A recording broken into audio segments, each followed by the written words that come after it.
We'll go ahead and call this meeting to order. If I could please have the staff call the roll of the Joint Committee on Assembly Ways and Means and Assembly Education for the first time in my memory. Thank you very much. Assemblywoman Duran. Assemblywoman Flores. Assemblywoman Gorlow. Assemblywoman Hanson. Assemblywoman Hardy. Assemblywoman Krasner. Assemblywoman Morzola. Assemblyman MacArthur. Assemblywoman Miller. Assemblywoman Nguyen. Assemblywoman Tolles. Assemblywoman Torres. And Chair Bilbray Axelrod. Assemblywoman Benitez Thompson. Assemblyman Frierson. Assemblyman Hafen. Assemblywoman Howdigi. Assemblyman Levitt. Assemblywoman Monroe Moreno. Assemblywoman Peters. Assemblyman Roberts. Assemblywoman Titus. Assemblyman Watts. Chair Carlton. And I am here. Thank you very much. With that, committee members, we are here today to work with the Assembly Education Committee on Senate Bill 439, which is part of our new pupil-centered funding plan. So with that, our presenters today could go ahead and come on down, please.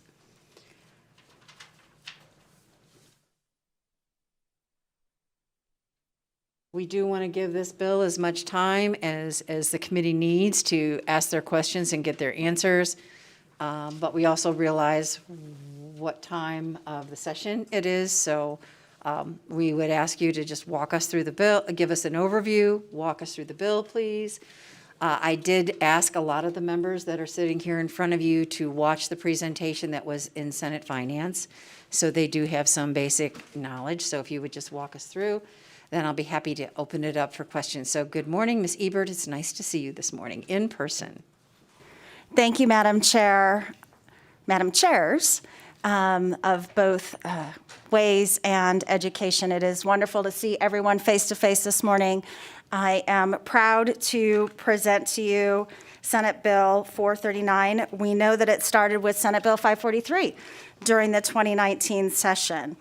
And over the last, it was September of 19, that the Commission on School Funding, a group of 11 experts met to discuss what was enacted in law and signed by the governor. Their duties, as a reminder, included recommending cost adjustments for each county as well as necessarily small school districts, reviewing per pupil funding amounts and recommending changes to create an optimal funding level, when recommending a change that would require more money to implement than was appropriated in the prior 2 years, identifying methods to fund the recommendation within 10 years, reviewing laws and regulations related to education and make recommendations for changes that would improve education in Nevada, and providing guidance, monitoring, and making recommendations to improve the implementation of the pupil-centered funding plan by the Nevada Department of Education, school districts, and charter schools. The Commission met 22 times since September 2019 to meet its charge. And I want to take this opportunity to publicly thank them for the time and effort that they gave in this incredibly hard work. I appreciate their commitment to the guiding principles: equity, transparency, accountability, and flexibility. In all of their conversations, the diversity of our student population in Nevada was their first priority. Commission members were supported throughout their work by the Nevada Department of Education, APA, Applied Analytics, and West Ed. In addition to regular open meetings, there were 2 full meetings which were dedicated solely to public comment. Those 2 meetings, one related to the weights for categories of pupils, and the others focused on defining what optimal funding meant. In alignment with the requirements of Senate Bill 543, the Commission submitted its first set of recommendations regarding the implementation of the pupil-centered funding plan to the governor and the legislature in July of 2020. Those recommendations included redefining at-risk students, removing special education from the weighted funding, promoting flexibility and alignment in the reporting, and expanding the hold harmless provision to include charter schools and university schools for profoundly gifted students. The pupil-centered funding plan seeks to provide all students with a base level of resources, and I need to pause right here. Thank you so much this morning. $500 million. $500 million. We have roughly 500,000 children in our state that we educate in K-12. That's approximately $1,000 more per student. So that is my public comment on behalf of the Department of Education and the children in Nevada for all of you for doing what you do. That being said, the pupil-centered funding plan is not a reconfiguration of the Nevada plan as you all have experienced. It is a brand new approach to funding K-12 education. Rather than asking public schools and districts to cobble together their budgets through categorical and competitive grants, the pupil-centered funding plan provides a systemic and flexible approach to K-12 education funding that promotes equitable access to high-quality educational opportunities. Under the Nevada plan, a limited statewide education allocation was divided and reallocated as necessary to determine the per pupil funding amount. What you have done over these last few weeks has changed all of that and made sure that regional cost adjustments and the student characteristics are taken into consideration as the allocation of those funds go through. This is difficult work, but it couldn't be more important than at this moment when we're redesigning the future of our education system. We all know it's a 54-year-old plan that had no longer worked for Nevada students. The Nevada plan has never been flexible enough to accommodate with the changes in demographics and circumstances which force you as policymakers to add grant programs and funding streams to make up for its shortcomings. This morning, you have the opportunity to review Senate Bill 439. It presents revisions to statute to support the successful implementation of the pupil-centered funding plan. You'll see alignment from what you've been talking about over the last couple days as I walk through the bill. We also have an amendment to the bill, which we'll walk you through, and then we'll be prepared to answer any questions you may have. So, starting in Section 1. Section 1 allows interest and income to be earned on the Education Gift Fund and allows funding in the Education Gift Fund to balance forward to future fiscal years. Section 2, subsection 1, clarifies that interest and income earned on general fund revenue will not be transferred to the state education fund. Subsection 2 adds additional revenue sources found within existing statute, which will be allocated through the pupil-centered funding plan, including revenue received through abandoned gift certificates, which will be transferred to the state education fund. Net proceeds of minerals, paragraph D of subsection 6 of NRS 278C.250 for the support of the public schools within a county school district pursuant to NRS 387.195 must be allocated to, and when collected, must be paid into the appropriate fund at that taxing agency. Administrative fines collected by the State Environmental Commission will be transferred to the State Education Fund, and 50% of the boat registration fees collected by the Department of Wildlife will be transferred to the State Education Fund. Subsection 5 removes the superintendent's authority to establish other accounts within the State Education Fund, specifically federal funds, and this change impacts additional sections of SB 439. Section 4, subsection 2 also removes the State Board of Education and the Nevada Department of Education from the allocation of funding through the per pupil funding plan model. This ensures that the NDE budgets are built in alignment with the state budget instructions as other agencies are within the state. Subsection 2 removes pupils with disabilities from the additional weighted funding portion of the pupil-centered funding model. The Commission on School Funding recommended that the state funds, revenues for special education services be funded outside the pupil-centered funding model. Subsection 3 removes the adjustment for necessarily small schools. Subsection 5, with the implementation of the pupil-centered funding plan, makes students eligible for services through more than one weighted category receive the highest weighted category, and this section is revised to include funding for special education services. Additionally, changes are made to reflect the revisions, including in Section 2 regarding federal funds. Section 6, subsection 1 clarifies that interest and income earned on general fund revenue will not be transferred to the state education fund. Subsections 1, 2, and 5 remove language that is specific to the development of the Nevada plan and the corresponding equity model allocation. Section 8, subsection 5 adds clarifying language regarding the statewide multiplier for special education services. Section 9, subsections 1 and 2, edits language in regard to the Section 2 of the legislation. And subsection 3 transfers the nutrition state lunch match from the Nevada Department of Education to the Department of Agriculture. Section 10 and 11 incorporates changes made in Section 4. Section 12 clarifies that monthly payments from NDE do not include the National School Lunch Program, matching funds, as well as possible withholdings. Section 13, subsection 1 removes the reference to the necessarily small school adjustments. Section 14 and 15 incorporates changes made in provisions of the section of the bill. Section 16, subsections 1 and 3 removes the average school report based on the governor's recommended budget and legislatively approved budget.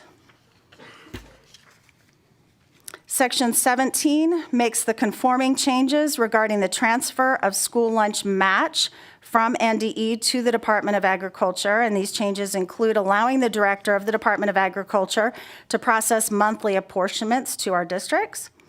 Section 18 changes the dates by which NDE, in consultation with LCB and GFO, must develop the recommendations for the minimum expenditure amounts for textbooks, instructional supplies, instructional software, and instructional hardware for school districts and charter schools and the university schools for profoundly gifted. Section 19 adds language to indicate that the report prepared by NDE identifying school districts, charter schools, and the university schools that did not meet the MER recommendation in fiscal year will be posted to the NDE website. Section 21 eliminates bullying prevention account, awarding of grants through the account. Section 23 renames the contingency account for special education services to the account for state special education services. And this account will include all state general fund appropriations for the provision of special education services. And used as MOE for the federal funding, it also included conforming language regarding the statewide multiplier for the pupils with disabilities. We have Section 24, which incorporates the changes for our gifted and talented. Section 23 clarifies the net proceeds and minerals. Section 33 transfers the funds collected for violations and preventions, abatement for control of air pollution to the State Education Fund. And Section 35 creates consistency within Section 77 of SB 543 and NRS 387.1213 regarding the ending fund balance for each school district, which is intended to be based on actual expenditures. Section 36 repeals sections of the statute related to various accounts. Section 37 allows LCB staff to make corresponding changes to NRS and NAC. Section 38 accounts for unexpended balances at the end of FY21 for certain accounts. Section 39 repeals sections of statutes related to the necessary small schools, the bullying prevention account, the account for instruction in financial literacy, account for computer education and technology, incentives for licensed education personnel, and the Great Teaching and Leading Fund. Section 40 provides for the effective dates of each of the sections of the bill. And our amendment that we have here has the existing law that establishes the state stabilization account and authorize IFC committee to direct the state controller to transfer money. You had action last night in this direction, and so that amendment will make that possible. And then the last one is upon submission of a request from the department and actual enrollment growth during a fiscal year where we exceed the projected enrollment growth by an amount that the IFC determines would make a transfer from the state education fund necessary to fund the excess enrollment. In closing, I need to put on the record that I am honored to work with amazing staff like Deputy Hartz. We have 2 staff members that have been working on this for almost 2 years, James Kirkpatrick and Bo Bennett. And then finally, our Chief Strategy Officer, Jessica Todman, who has been reading all of the public comments into public record for a very long time, and we're thankful for her work as well. Thank you, Madam Chairs. We stand ready to answer any questions you may have. And thank you very much, but unfortunately, we don't have the amendment. At least I don't, and I've checked with my co-chair. She does not. So can someone make sure that we have the, Ms. Miller has it? I must have printed this from Nella's yesterday. Okay, I do not have a copy of it. So. Is this the Senate amendment? Oh, okay. So it wasn't adopted in the Senate? So in essence, I'm working off my first reprint. So I don't have the first reprint, I have the original. Was there a first reprint? I have the first reprint. No, Selena, take that.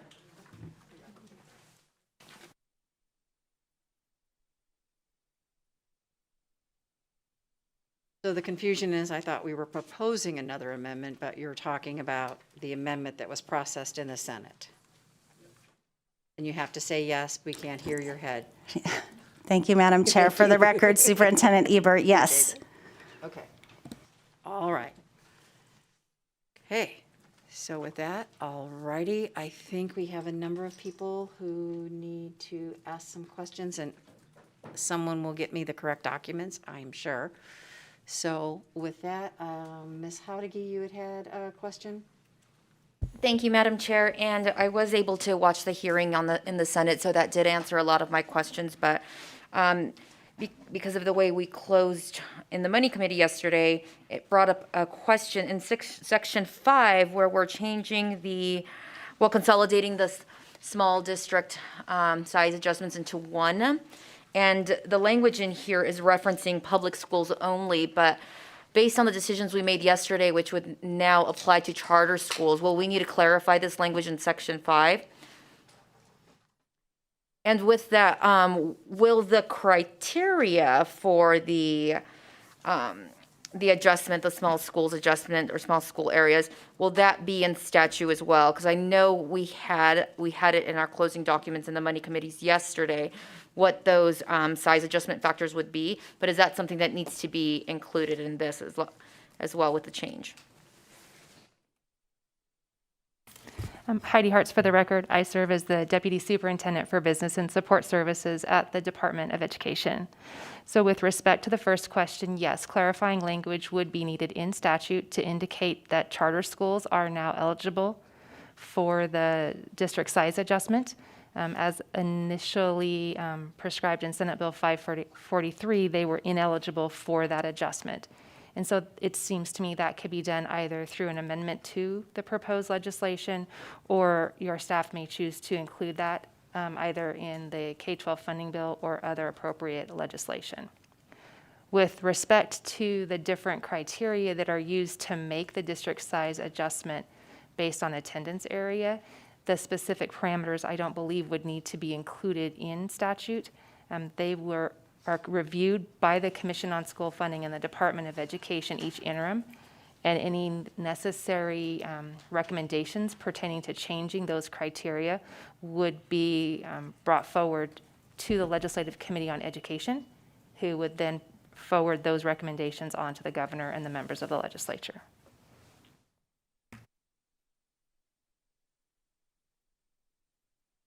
Good, Ms. Audigi. With that, I'll come over to Assembly Ed, Ms. Krasner. Thank you, Chair Carlton. Superintendent Ebert, I just had a question. In sections 31 and 39, it says that it is eliminating the bullying prevention account. And I was just wondering, is there going to still be a bullying prevention account somewhere else? Or what's going to happen with that? Because that's an important issue. Thank you. Thank you for the question, Superintendent Ebert. For the record, the bullying account as well as some other accounts are being eliminated. Those funds are being placed into the pupil-centered funding plan. All of the expectations, though, that are driven, bullying, read by grade 3 comes up quite a bit, other accounts, those expectations for that work will still happen at the school district level. The school districts wanted the flexibility and also, too, that they didn't have to compete for those funds. And so that was the ask, and that was the legislation that was enacted. But the expectation is still there.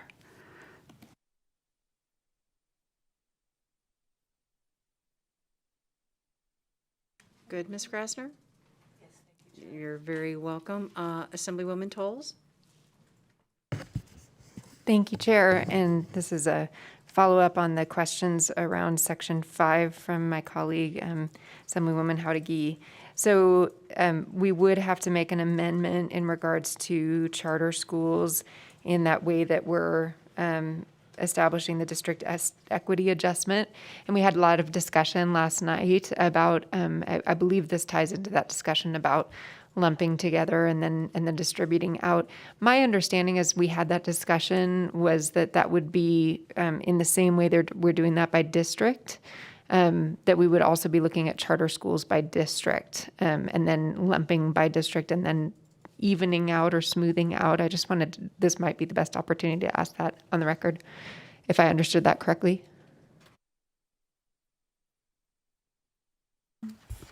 Heidi Hartz, for the record, I believe that we would defer to staff from the LCB Fiscal Analysis Division on the intent of the proposal that was approved by the money committees last night. With respect to changes within statute, within the enabling legislation, there are specific sources of funding identified for charter schools. And currently in statute, they are not eligible to receive the district size adjustment. So a revision to statute would be required to indicate that they would now be eligible to receive that adjustment, as well as the cost of education index adjustment.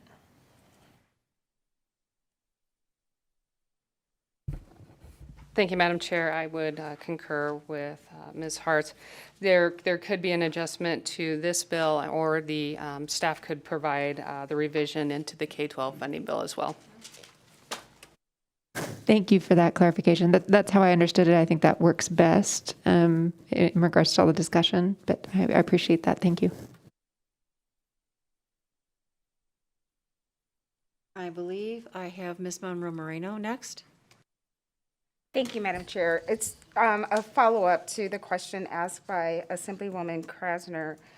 You stated that there's an expectation for the bullying account to be used by the schools, the districts, in the manner that it's being used for now. What are those accountability measures that you will have in place to ensure that that funding is continuing to be used? Thank you for the question. For the record, State Superintendent Joan Ebert. We work very closely with the school districts. There are many different reports, whether they are state reports that are required and or federal reports.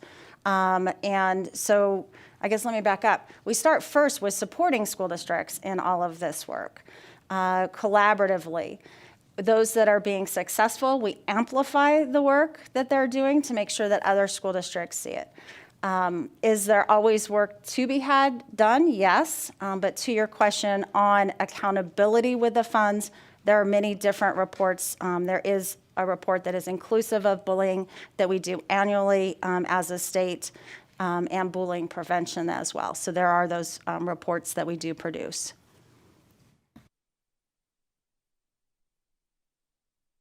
Any follow-up, Ms. Monroe Moreno? Another question, Madam Chair, Yes, if I please, may. go ahead. Thank you so much.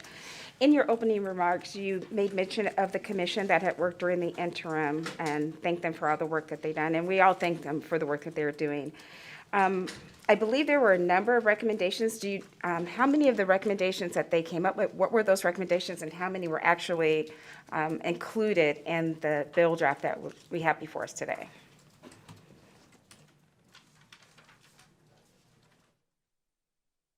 Heidi Hartz for the record. During the Commission on School Funding's most recent meeting, we were actually reviewing the recommendations that they put forward, not only in July of 2020, but the subsequent recommendations that they approved in their January and March meetings in 2021. I believe they put forward approximately 15 recommendations, and at this point, I believe that the governor and the legislature have moved forward with adopting all but perhaps 2. Please don't ask me what those 2 are, because off the top of my head, I could not tell you. My guess is that they would pertain to inflationary adjustments, for example, for the fiscal year 2020 baseline amount for districts being funded at that hold harmless level.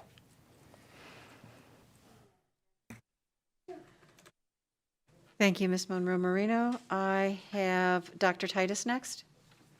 Thank you, Madam Chair. In relationship to the bill itself, and I'm looking at the copy of the first reprinted with amendments adopted on May 13th, and it's section 17. My question is regarding the addition on that, in that paragraph 1 and then subsequent paragraphs. You're adding the director of the State Department of Agriculture. Could you explain what that, why and what that role is? Heidi Hartz for the record. When the money committees closed the Department of Education budget accounts, one of the transitions that was approved was that the state match for the National School Lunch Program should be administered by the Department of Agriculture, not by the Department of Education. So this formalizes that change within statute, and it now allows the director of the Department of Agriculture to administer the state general fund dollars that are used as match for those federal grant dollars. Thank you. Follow up on that, Madam Chair. Just by the wording, it wasn't really clear what that role was, and it just says apparently they have to direct the money from the state treasurer to the county treasurer on a certain date, but it could also, you could request it from the superintendent of public instruction or the director of agriculture, but it's not clear that that's just for the food program. So I was just curious if they could ask, what are they asking for? To me, that's not very clear in statute what that role is. Sorry.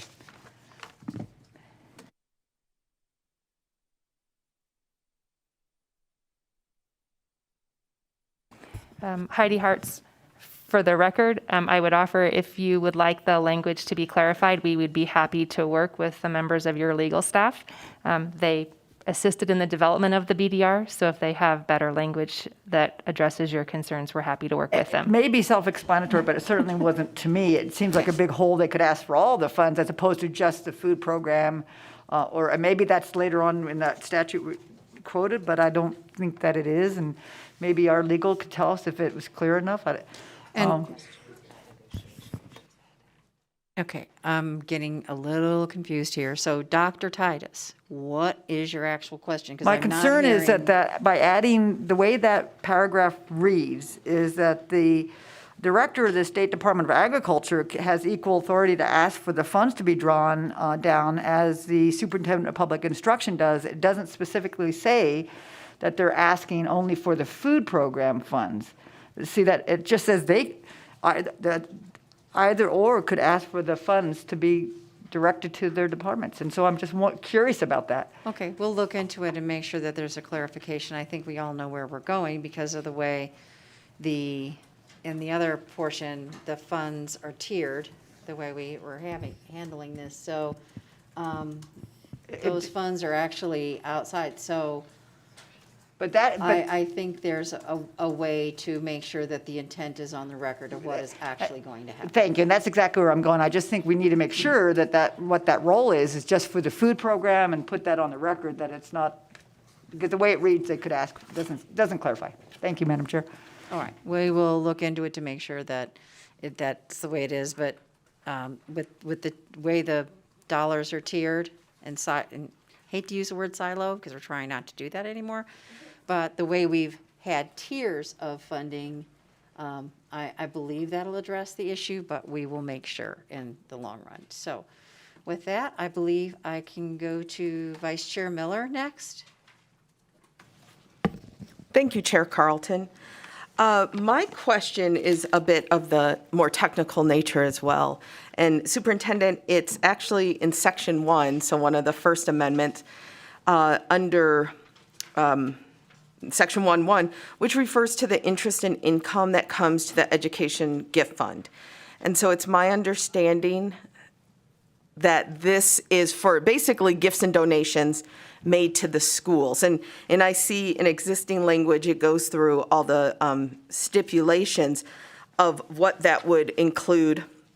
But my question is under one of the requirements, so basically they can up to $100,000 make these donations to school districts, charter schools, what have you.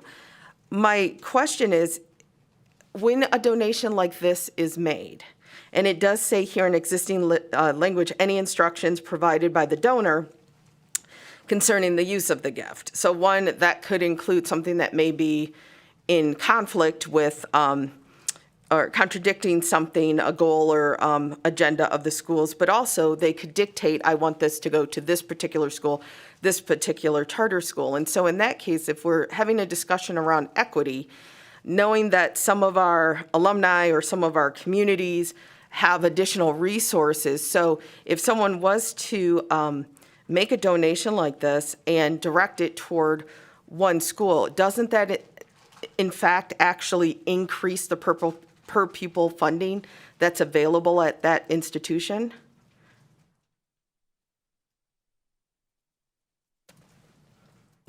Heidi Hartz for the record. Within existing statute, the Department of Education has this gift account, perhaps some other gift accounts, and funds can be received by the State Board of Education into this gift account. We do allocate and distribute the funds with the intent of the original donor. An example of one of those donations would be the donation that the state recently received from IKEA, which was approved by the Interim Finance Committee, I believe, back in January, and was designated for investments that would improve educational opportunities and support within the state. So the requirements that come from the donor would be specific to what their intent was. I would have to go back to research historically to see if this gift account has ever received a donation that was specific to an individual school or an individual school district. Follow-up, Chair? So, and we know that our schools do get, and I understand that scenario where it's saying we want this to go to a statewide program or a statewide initiative, but in those cases where we know that individual schools are getting donations and such, how will that impact our per pupil funding? Because if we're speaking about equity, then wouldn't that essentially increase the per pupil funding in that one building? And would there be a way that that would be reallocated or adjusted, or would we just, is it just going to be accepted as a gift? Superintendent Ebert, for the record, so to your point of, will that individual school receive more funding, and then so the individual students, when you do the math, receive more funding? The answer to that is absolutely yes. School gets more funding, they receive it. This funding that we're talking about with the gifts is outside of the per pupil funding formula, so it would not be considered, as the money flows through the formula, it would not be considered, it is outside, separate of.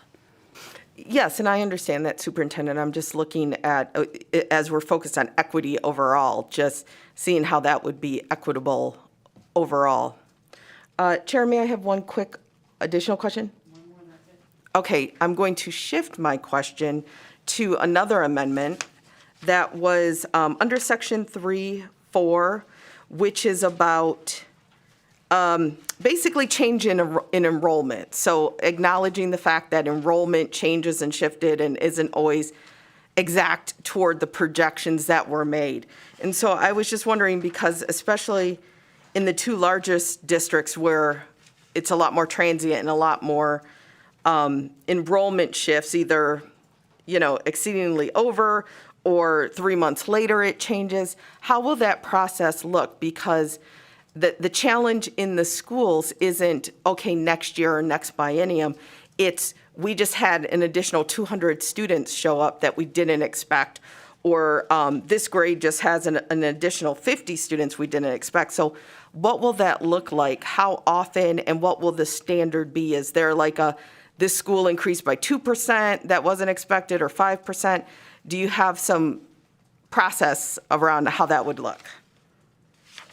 Superintendent Ebert, for the record, great question, because you're getting to here's step one, now step two, step three, step four. So to remind the entire body, the state does collect enrollment data quarterly.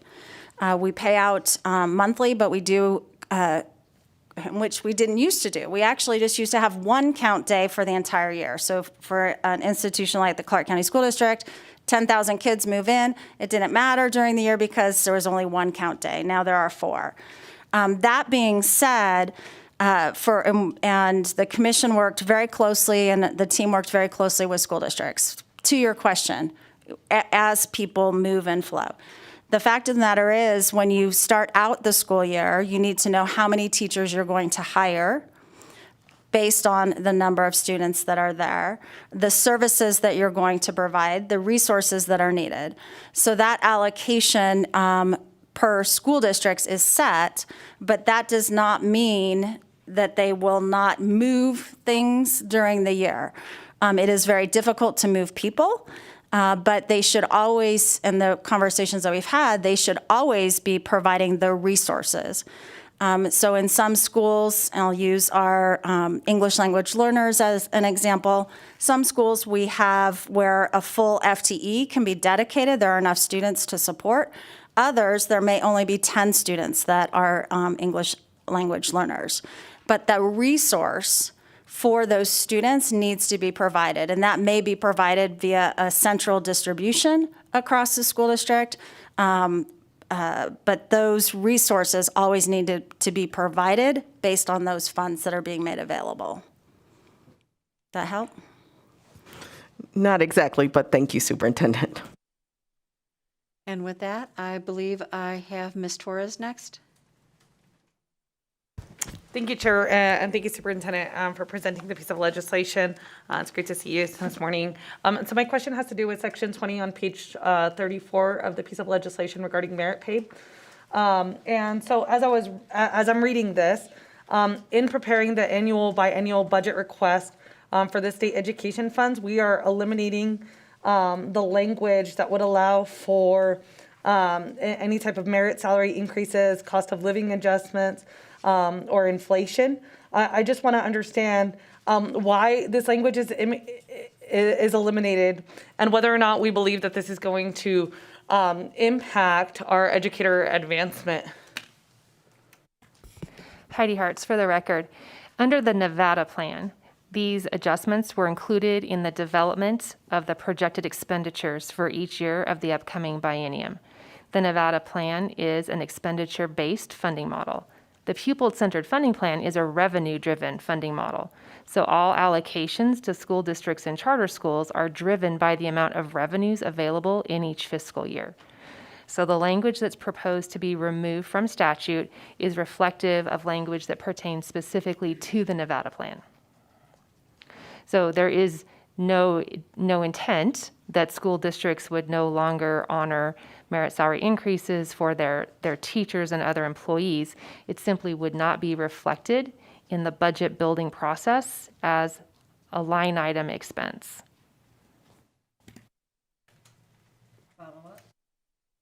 Thank you, Chair. And I guess I'm just trying to understand then at what point would there be those plans to kind of address that? Because we obviously know that merit salary increases are going to take take place, right? And so we're going to encourage our educators to continue achieving. So I'm just like wondering at what point in the budget process that's going to occur. Heidi Hartz for the record. So each school district and charter school would accommodate that in their local budget. From a state perspective, when the biennial budget is prepared using the pupil-centered funding plan, the adjustments that are made are tied to inflationary factors and increases in enrollment growth, as well as projected increases in state revenues, either the general fund or the other revenues that will flow through the state education fund. Again, the pupil-centered funding plan is based on the allocation of available revenues. It's a different way of contemplating the development of the state's biennial budget request for this purpose.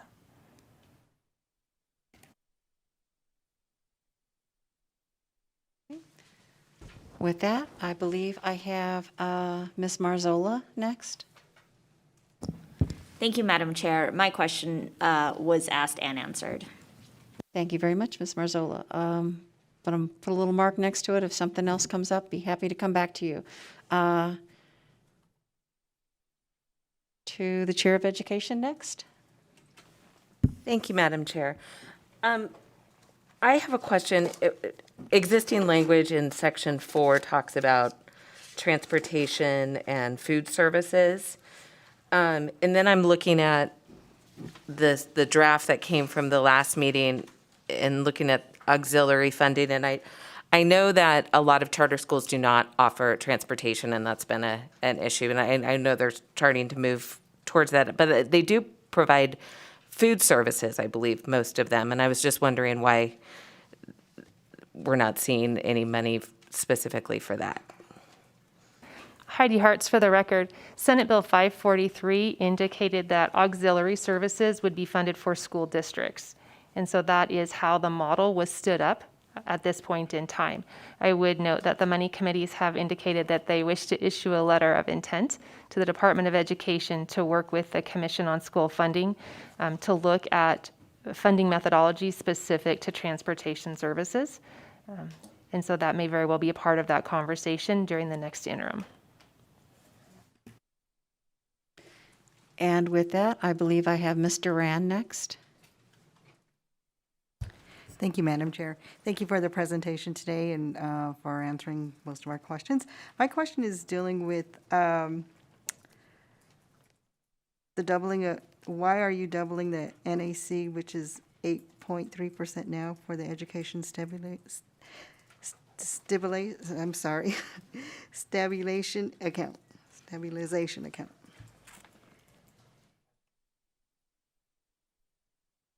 Mr. Rand, I think you might need to repeat your question. I apologize. I couldn't hear it. So if I couldn't hear it, they may not have heard it. So you might need to get closer to the mic, please. Okay, my question is, why are you doubling the NAC, which is 8.3% now, and is moving to 16.6%?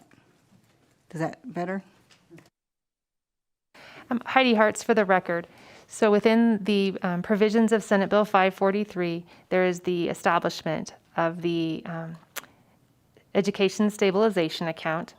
And when school districts have an ending fund balance that exceeds 16.6% of their actual expenditures in a fiscal year, the amount over the 16.6% would be transferred into the Education Stabilization Account. Unless they had a higher percentage at the end of fiscal year 2020, in which case that would be their minimum threshold moving forward. It's my understanding that the 16.6% makes the transfer amount consistent with other local governments. And I would note that the 16.6% is what was prescribed in Senate Bill 543 from the 2019 session.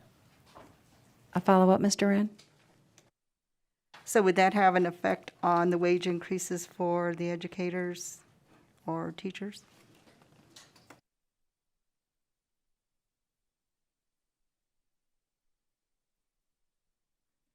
Superintendent Ebert, for the record, that would be each school district that would make that determination, and they have made that determination for many years. Is that increased by region or school district? Do we know?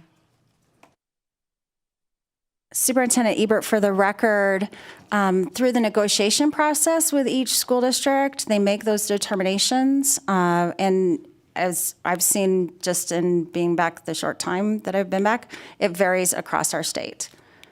There's not one set increase across the entire state because it is negotiated locally. Would that have an effect for being like an equal base across for increases for their pay?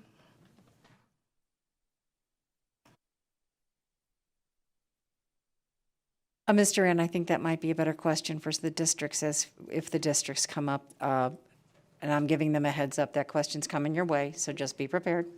So I think that would be a better question for the district, but the chair is going to take an opportunity here, since we're on this particular topic. And I know Ms. Hartz and Ms. Ebert, it's very hard to see us up here, so I am here, look at the screen, it's okay.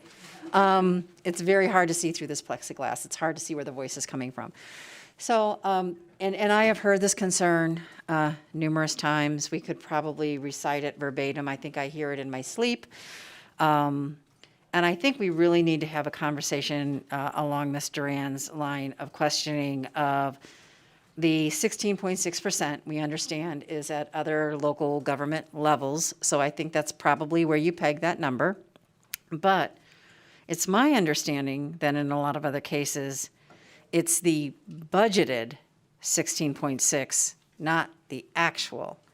And it's my understanding that that can make a significant difference in what that actual 16.6% can be. So can you address that for me at this time? Because I do believe that is a significant change from how other local governments are handling it. And I know the school districts are different because of the backstop that we have to provide. But we also just put $50 million into the education stabilization account, which we hope will be there, and you won't have to pay it back if the money doesn't go in. So you guys are set with $50 million from the state to start. So I really need to understand that budgeted versus actual. Heidi Hartz, for the record. I believe Senate Bill 543 from the 2019 legislative session established that 16.6% based on actual expenditures. Later in Senate Bill 543, I believe in section 77, there's a provision that indicates that if your ending fund balance at the end of fiscal year 2020 exceeded 16.6%, that would be your starting point when we get to fiscal year 2022 and begin transferring the difference into the education stabilization account. Within Senate Bill 543 and section 77, it referenced the budgeted expenditures, where earlier in the bill it referenced the actual expenditures. So in working with the Governor's Finance Office and staff from the Legislative Counsel Bureau, the bill before you today included language that made those references similar in nature, and it references what was in statute, which is the actual expenditures. And thank you, Ms. Hartz. I do appreciate that, but it still is different. The question still is basically, if we're looking at this, the difference between what you budget and what is actual, I think the committee needs to understand what is the significant difference between those two. And I'll just put this on the record because not a lot of folks have been willing to say it, but this is no longer 543. I mean, we left 543 in the rearview window about mid-April when we when we made the decision to stand this up and fully implement. And when the model had its technical difficulties, we had to go even further to try to get where we were this morning. So I appreciate it was in 543, but one legislature can't tie the next legislature's hands, so we really need to have a conversation and make sure the record is very clear on what those differences will actually be, because we have heard significant concerns from folks on that. So I think it's best for us to have that conversation in a public forum like that. So what is the real difference between budgeted and actual? Superintendent Ebert, for the record, I apologize. Are you asking for this amount of money? No, in the those? philosophy. Oh, the philosophy. Because we know the other local governments have it at budgeted and not an actual So we want to understand what the differences are. Heidi Hartz for the record. I apologize in advance because I'm not sure I'm going to be able to give you the answer that moves the conversation forward. When the Department of Education and the Governor's Finance Office were working with staff from LCB, this recommended revision was proposed to be included in the bill draft request. So the fact that this is here is not reflective of the Department of Education or the Governor's Office saying we want to change this terminology. It is reflective of, I believe, LCB staff saying we would like to make sure that the terminology is consistent. Okay, we'll let it go from there, but eventually, there does need to be a conversation about what the difference in those two terms mean, because they are not equal. And it has been a serious item that's come before multiple education committees, finance and ways committees over and over and over again. And I think in the bill, it had it one way in one place and one way in another place, and a decision was made, but we need to understand the impacts of that decision and what it really means as this thing moves forward, because once we send it out the door, it's supposed to go on its own, so we've got to make sure that it's all tied up the way it needs to be. So thank you very much. We'll continue this conversation, but I do think the committee needs to have those answers. So I'll go to Ms. Nguyen next. Thank you, chairs. This is kind of in section 13, page 22, if you're looking at it, regarding like the Zoom and Victory schools. I just have a lot of concerns about, while I'm appreciative of like the overall increase in spending across like all of our Title I and Zoom schools in general, I just have concerns. Like I think of, like, we spent a lot of time with the staff of Vegas Verde High Elementary School in my district, right across the street from my house. And I know that Victory School has been so successful, in part, you know, obviously they're amazing teachers, but this additional funding that comes with this. And there are so many of these schools I know in many of our districts that are on this committee. How would this decrease in cutting of these funds to these schools impact these schools? I think in part they're successful because of that additional funding. So I'm concerned that when we take them away, are we going to have the flexibility to give them more money back in the future if we find that they're now starting to slip because they don't have that funding any longer? Superintendent Ebert, for the record, thank you for the question. And it's been one that has been asked over and over again. And so I'm more than happy to share the thought process behind all of this. First and foremost, Zoom and Victory were the beginning of all of this work, right? We as educators have been asking for additional funds, knowing that our students are different and need different resources. And so the Zoom concept and schools were developed out of that. If you fund and provide extended day, if you have reading labs, if you have additional resources, our children will succeed. Those resources were provided to a very small subset of students in our entire state. Successful, we need to carry that success now throughout the rest of the state. So those 30-plus schools received additional funding. We know that through the additional funding, students were successful. Now that concept needs to transfer out to all of the students across the entire state, because there are students in other schools that are English language learners that have not been receiving those resources. Through the pupil-centered funding plan, each ELL student will be receiving approximately now $1,400. So the students that are in those various schools that had zero resources and zero access now have access. So the Commission on School Funding is working diligently. I think all of you received the report on how to get some ways to get to optimal funding. That's where we need to go as a state. My understanding in working with the larger school districts is they will, and I don't want to speak for them, but it is my understanding two things. Number one, that they will be supporting those schools to make sure they are whole with their ESSER and their ARP dollars. So to alleviate your concern of, this next school year, will they be able to continue? Again, I do not speak for them, but that is my understanding. Number two, and that's why I turned to Deputy Hartz, is especially now with the additional funds that were made available this morning, there's a lot of conversations of the schools will not have enough funding. We believe in some instances, some of these schools will actually have more funding because their students, they're differently abled students, they're ELL, they're at risk, are identified now, all of them, and the resources will be for those students. We haven't had the opportunity to now run with the additional funding, but I do believe in some instances, those schools, Zoom, Victory, will have more funds than they had in the prior model. Thank you, Chair. Just to follow up on that, I'm just concerned if we have a successful model in those like limited schools that what will happen. I mean, I'm very uncomfortable legislating and making legislative policy decisions on what we believe might happen. And I realize that we have a lot of faith in the decisions that we make, that they are hopefully going to follow that. But we have a proven model that we know that these schools are doing well with this additional funds.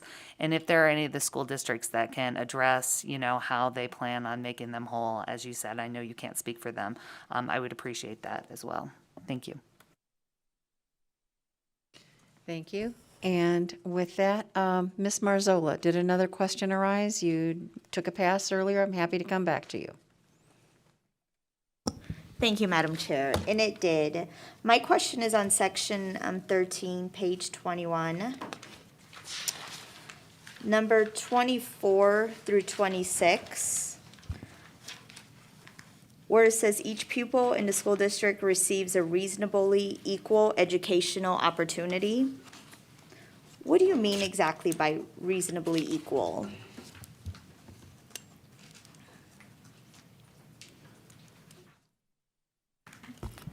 Heidi Hartz for the record. So that language is consistent with legislative intent and the language already in statute. And so it's, according to statute, is the legislature's responsibility to ensure that education is funded in that manner for all of the students in the state. Okay, thank you. And my next question is section 22, page 35, subsection 3, where it says the school board of trustees of school district in the county whose population is less than 700,000 may provide early intervention services.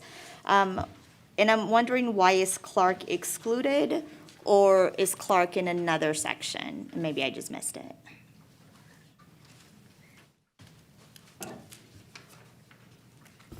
Heidi Hartz for the record. I believe you are referring to the section that references NRS 388.429. And so that is existing language within statute. So the only change that's being recommended through this specific bill is that we would have some clarifying language that funding for special education services would be allocated using a statewide multiplier. So the provisions specific to school district size have been in statute for a number of years. No, and thank you for that answer. Do we know why Clark was excluded? Heidi Hartz for the record. I personally would have to go back and review the legislative history to see when that provision was added and why it was added. Perfect, thank you. Thank you, Madam Chair. You're welcome, Ms. Marzola. With that, I will go to Ms. Gorlow. Thank you, Chair. I think my question has been answered already by Assemblywoman Nguyen, but I might have another question soon, so thank you.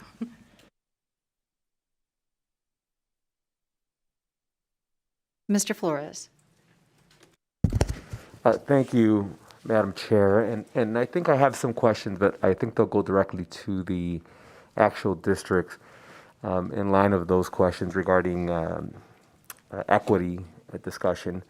But I guess I can come back a little bit with the conversations that we had about the charters and hold harmless, and there's things that we discussed in the presentation, but I know that are not specifically laid out in language here, and I guess maybe we could go into that conversation now. So I'm going through the language here of the original version, and I've gone back and forth between the reprint.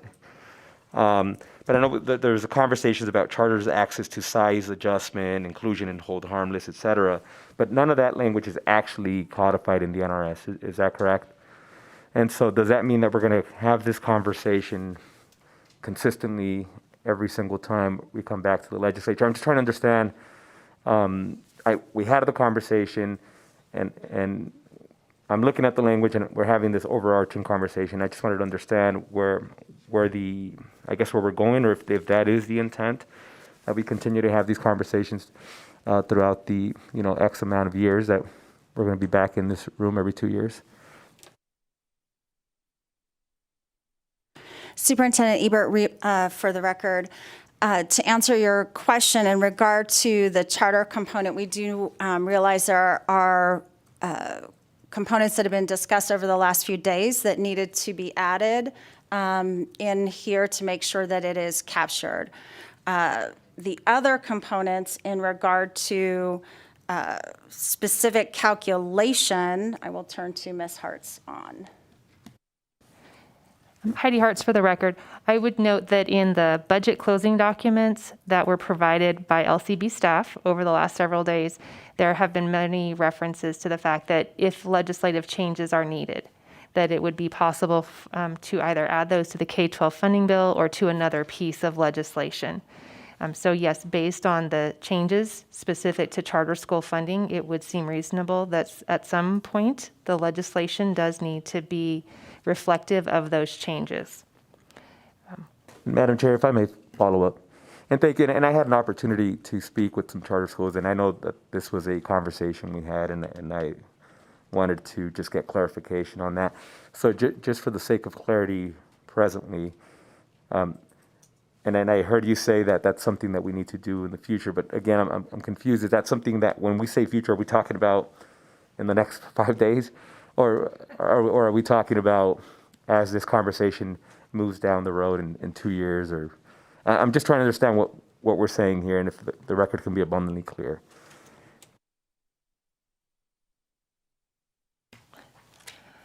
Heidi Hartz for the record. Based on the budget closing decisions approved by the Money Committees last night, it does seem reasonable that statute... I'm going to stop you right there because I don't want you out over your skis. Thank you. I'm going to go to fiscal staff to help Mr. Flores out here.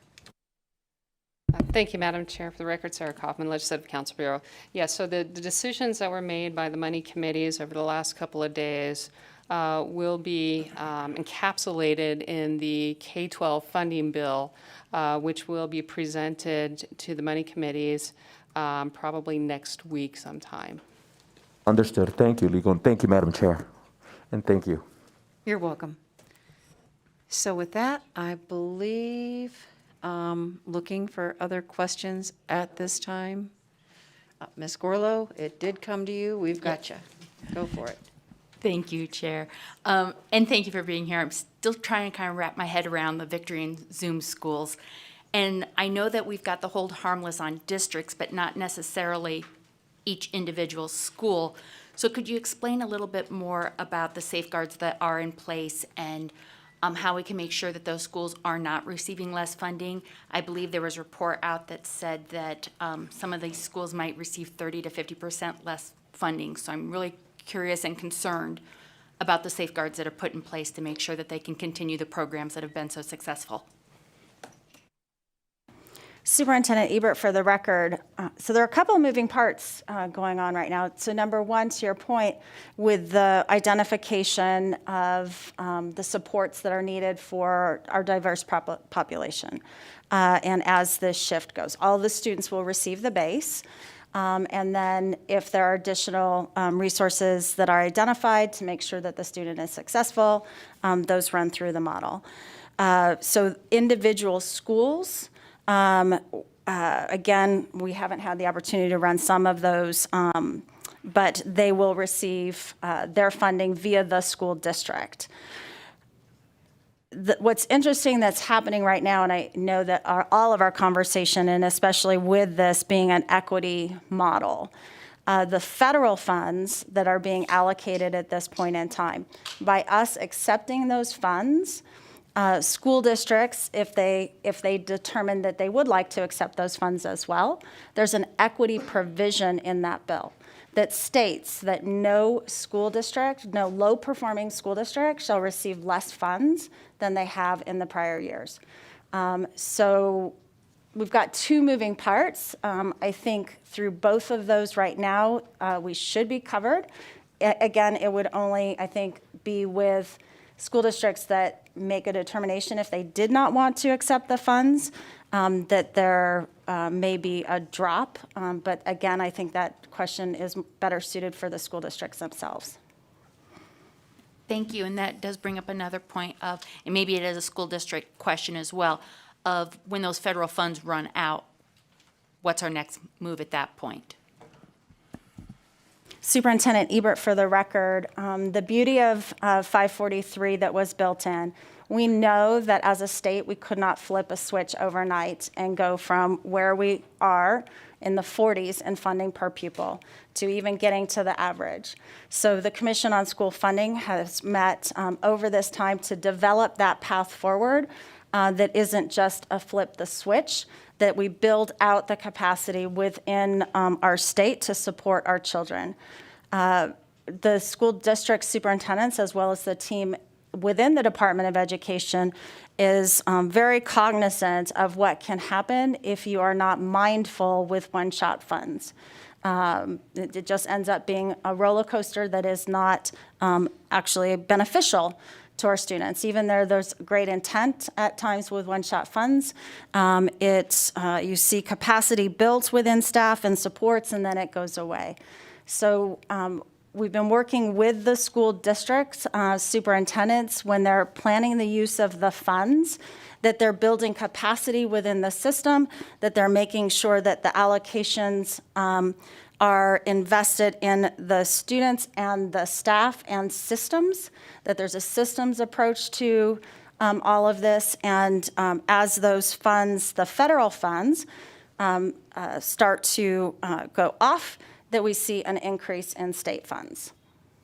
And that would be the determination of this body, obviously. Okay, thank you very much.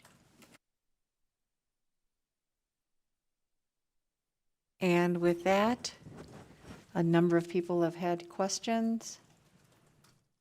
Are there any other questions at this time? Mr. Watts, we've been at this for a bit, so I need to wrap this section up because we do need to get a few more things done. So, Mr. Watts. Understood, Madam Chair. Thank you for you. the indulgence. So I just had one quick question to try and tie this up to make sure that we get our questions to the right folks. So I know that we just made some funding decisions and that there's time needed to update some of the modeling and address some of the questions that have come up around the equity components. So one thing I just wanted to get clarity on is that something that NDE is taking the lead on, especially when it comes to looking down at the school level? Is that something that the districts do, or is that something that you do in collaboration?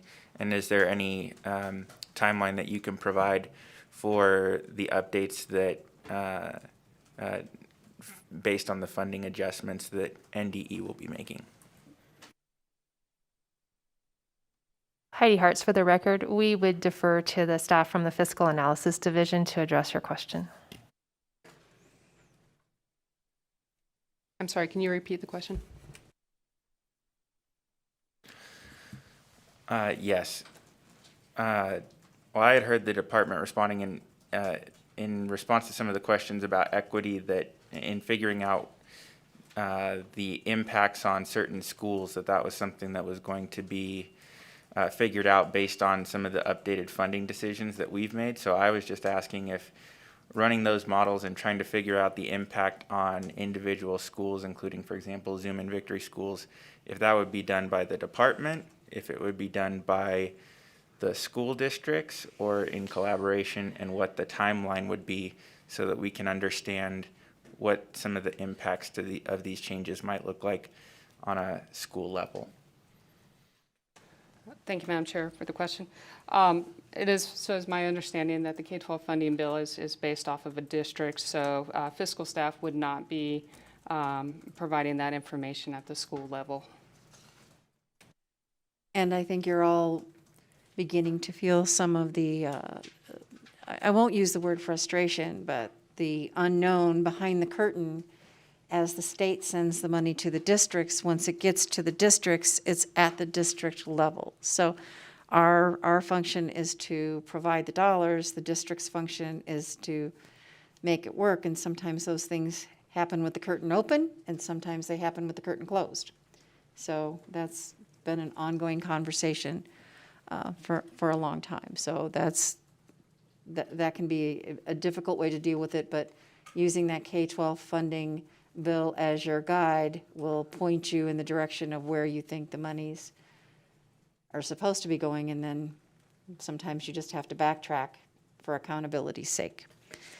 So with that, I believe we have all of our questions for the Department of Ed. Thank you very much, ladies. I know having two committees here is a bit overwhelming, but the more people who understand this conversation as we move forward, I think the better off the whole state is. So that's why we're happy we're able to do this.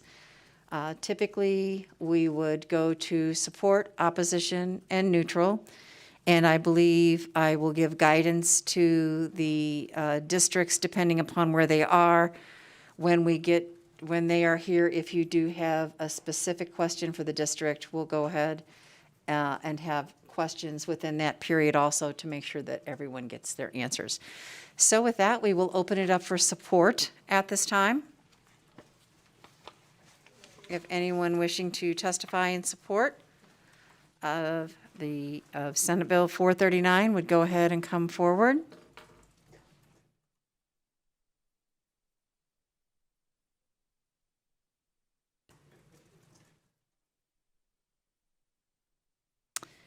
So, Mr. Keating, you drew the short straw, did you? Madam Chair, Brad Keating for the record, representing Clark County School District. I like nothing more than going after Lindsay Anderson from the Washoe County School District, and I did draw the short straw today. Good morning. Thank you. Good afternoon. Yes. Obviously, here in support of Senate Bill 438, wanted to provide comment as it relates to the pupil-centered funding plan. Has been discussed at great length today and previously over the last few days, months, and 18 months for that matter. CCSD supports the new funding model, which holds as its core a pupil-centered approach, which is proposed and passed by this body in 2019, addresses the needs of every student throughout the state. We're appreciative of the conversation and the dialogue today. We support Senate Bill 439. With that, I don't want to belabor the point. I'm happy to answer any questions the committee may have, and I will try my best. Mr. Keating, your best is always the best, so we are fine with that, except when you disagree with me. All right, so with that, see, it's not only the other legislators I tease the other folks too. So, Mr. Flores, I think you had a question for the district. Get ready, Mr. Keating. Thank you very much, Madam Chair. And thank you. And I wanted to follow up on the conversation that I think several members that I know, Assemblywoman Nguyen, went into that conversation. And it really comes to the question of equality and equity, and what the district envisions with that playing out. I think a lot of members, specifically in my district, I represent Northeast Vegas, and we have a whole host of folk there when we talk about Victory and Zoom that are directly impacted by these conversations. And so I've had a whole host of emails and conversations, and I'm very happy that the community is that involved. So I wanted just to have this conversation publicly so that they can hear directly from the district on how we see this playing out when we have the equity conversation specifically. Thank you, Assemblyman Brad Keating for the record, CCSD. So when we talk about the equity conversation, it is incredibly important to the Clark County School District that we move forward with that lens as one of our top priorities. I do want to mention We currently have 31 Zoom schools. We currently have 22 Victory schools. We have committed in writing and to all of the principals across the Clark County School District that through, I believe it's 76 of SB 543, it allows us the ability to continue funding those schools over this next biennium for these next 2 years as we transition to the pupil-centered funding plan. So we have committed fully over the next 2 years to fully fund every single Zoom and Victory school at the current level in which they're receiving funding today. And we have discussed over these next 2 years in working with your SOTs and the district administration as we implement the pupil-centered funding plan and dollars truly follow the students. At that point, we would fully implement and the funding formula would take effect. We have nearly 50,000 students that are English language learners in this district, and again, only 33 Zoom schools. Clearly, not every English language learner is at a Zoom school, so we want to make sure that we're providing the best services possible to every one of those students. But in knowing that there's going to be growing pains and in working closely with the principals over the last few months, we have committed as a district to fully funding them the next 2 years in an off-ramp so that they know where we're headed and we can work closely with them as a district to ensure year 3 will work smoothly. And Madam Chair, if I could have a quick follow-up to that. And thank you for saying that publicly. And I guess with some of my more committed constituents who often follow these public forum conversations, I am curious to know, prior to this conversation that we're having here publicly, where we've had this conversation and these commitments made before, because again, up until now, the position of the community was that none of these commitments had been made. There was none of these promises. And so understandably, many constituents have been horrified of what the consequences, unintended consequences could potentially be. But if you could help me put that into context of where the district has have made these commitments leading up to this conversation today. Brad Keating for the record, and what I'd like to do for just 1 second is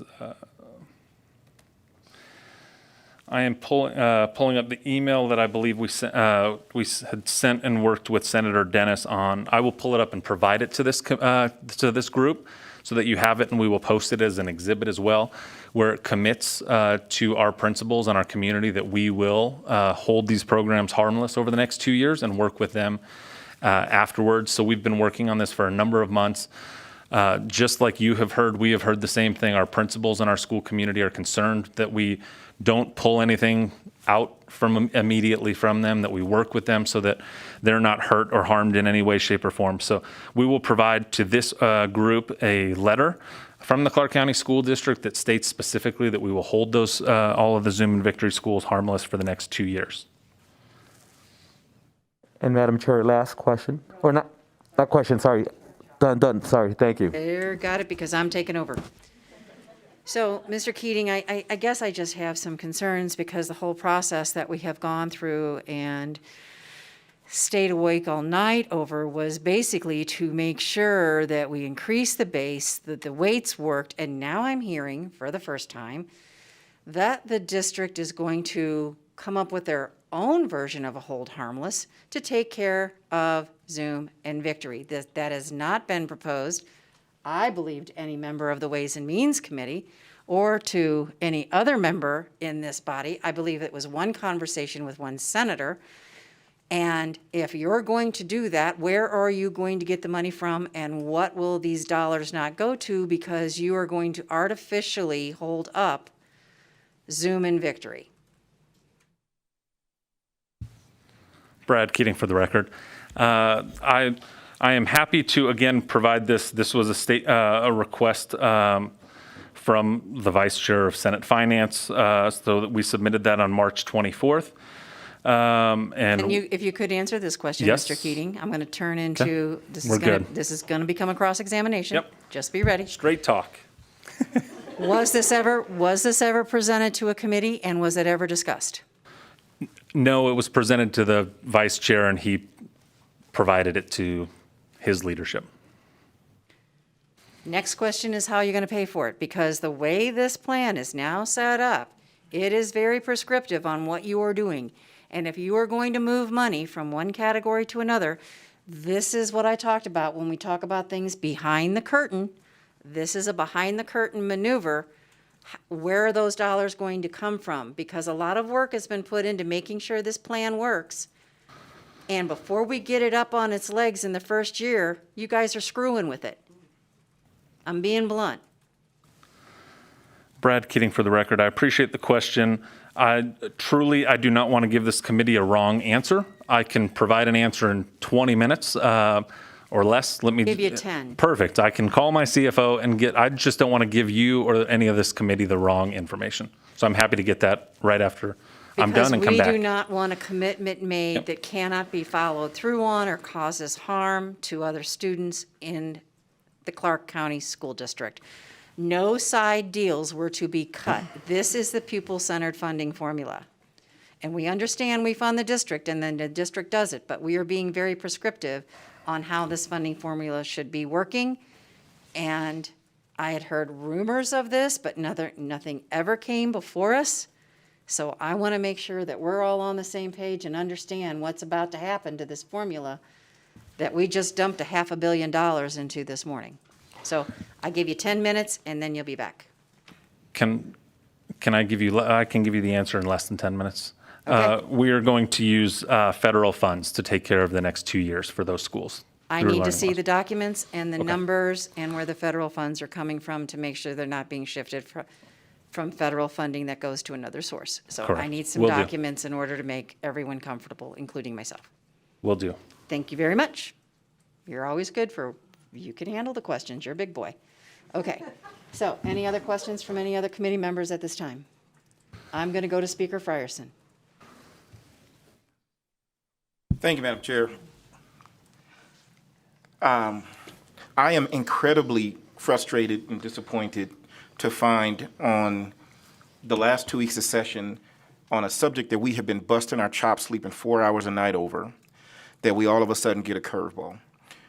We had this exact same conversation about the lack of communication last special session. I don't want to beat up on the only one person of a school district that happens to be sitting right here. So for all of the school districts, please hear. If this gets messed up, it's on you. We have been asking for over a year for steady communication. We have been prohibited from having that kind of conversation, which I believe has prohibited us from being able to do our jobs. So when we were here trying to figure out last night and the night before, all night long, how to allocate upwards of $500 million for education, we are talking about victory in Zoom. We are talking about how to best meet the needs of these kids. And for there to be conversations taking place that don't include the policymakers that have to do this and have to take the hits, and with all due respect, none of you with the school districts have to go out and knock on doors. None of you get the emails. I'm glad to forward all of the emails that we get about people that are frustrated about funding for public education, because we're the ones that get it. And for these conversations to take place without the ability for us or our staff who have to stay up all night to come up with ways to implement this is inconsiderate at the very least, it's counterproductive, it's disrespectful, and I think creates a problem in how we fund education moving forward. So I would urge every single school district, no matter what you're told by somebody above you, to communicate with the people who have to cast votes and have to come up with these policies and implement it for our kids.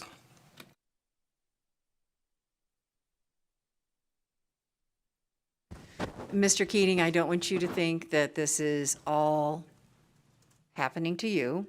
You are the person at the table.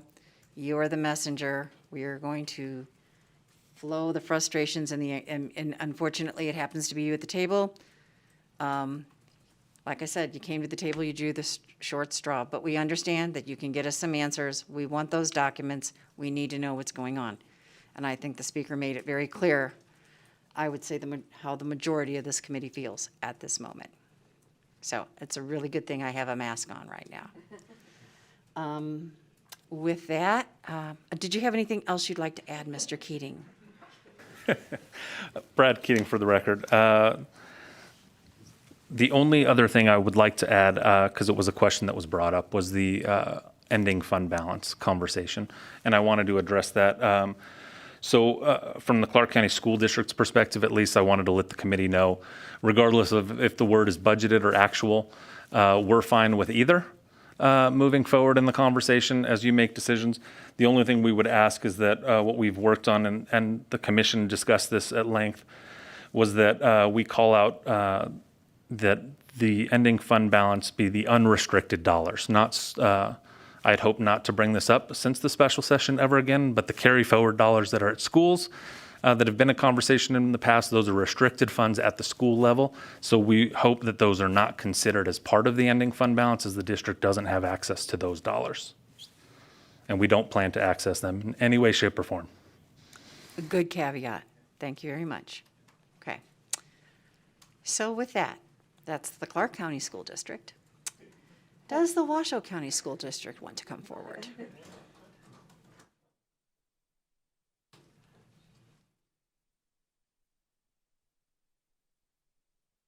Ms. Anderson, welcome to the committees. Thank you, Madam Chair. Lindsay Anderson on behalf of the Washoe County School District. Madam Chair, I had planned to testify on this bill in the neutral position, so that's why I didn't come up originally. But if you'd like me to answer these questions now, I'd be happy to.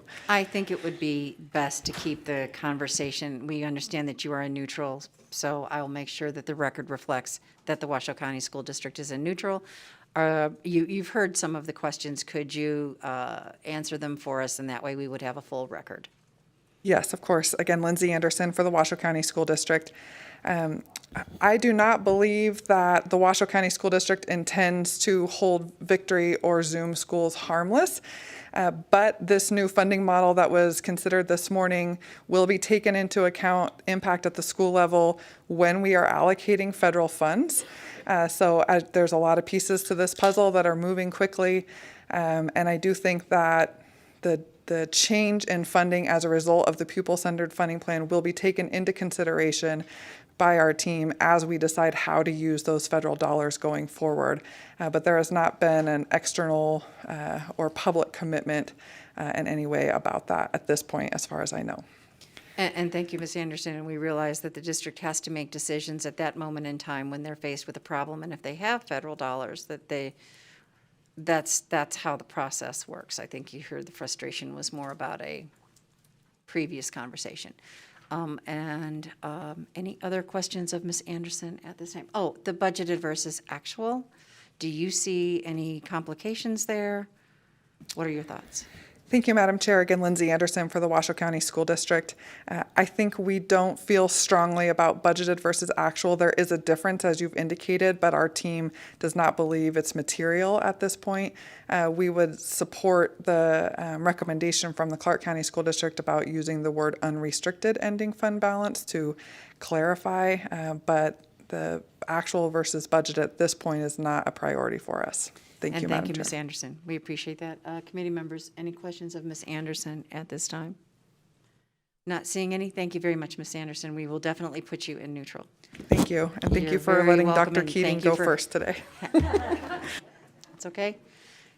Mr. Keating, this is not his first rodeo. He will survive. He may even get a buckle.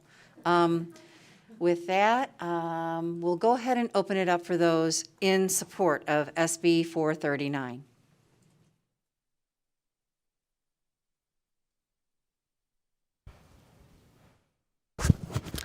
Hello and thank you, Committee Chairwoman Carlton and Bilberry Axelrod. For the record, my name is Hava Ahmed, Hawah, AHMAD, and I'm here representing the Clark County Education Association. CCEA represents over 18,000 licensed educators and is the largest independent teacher union in the country. We engage in bipartisan advocacy to advance public education in Nevada. I'm only going to read a portion of my testimony, just because so I can kind of go off of a little bit of what Brad has said. But in the Commission School Funding's April 23rd, 2021 report, 4 plans to gradually increase revenue are suggested to put our students first and fund education in Nevada. Step 1 in our goal is restoration of the budget, with step 2 being the addition of new revenue to ensure the base and weights are well funded. We thank everyone on this committee for working so hard to make this happen.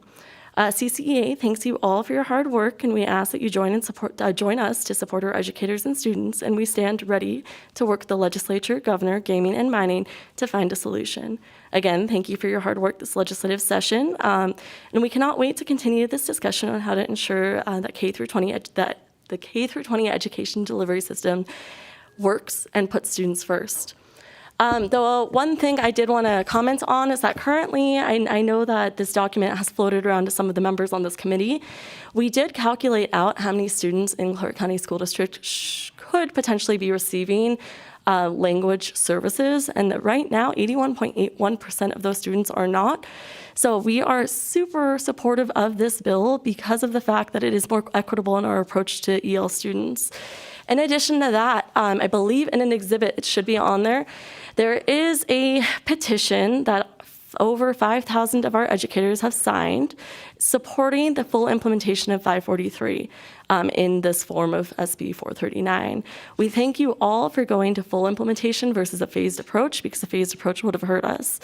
Lastly, when it comes to the 16.67% end fund balance, as the collective bargaining agent for CCSD, we do not have an issue with this at this time due to how the interactions of how the Board of Trustees utilizes unrestricted funds. And realistically, as I've mentioned to many of the people on this committee, we have a teacher recruitment and retention issue. So when it comes to collective bargaining, we don't necessarily see an issue in this idea that that the end fund balance would prohibit any type of teacher raises or anything of that sort. I know we do have some more meetings set with a few more members of this committee. If you guys have any questions, or if you would like a breakdown of the data in your school district on Zoom schools, please let us know and we can get that to you. Thank you so much for all of your hard work. We are in full support of this bill and full implementation, and we do look forward to working to make sure that this really, truly does put our students first. Thank you. Thank you very much. Do we have anyone else in support in the room? Seeing no one in the room wishing to come forward, broadcast services. Do we have anyone in support on the phone line, please? If you would like to testify in support of SB 439, please press star 9 now to raise your hand and take your place in the queue.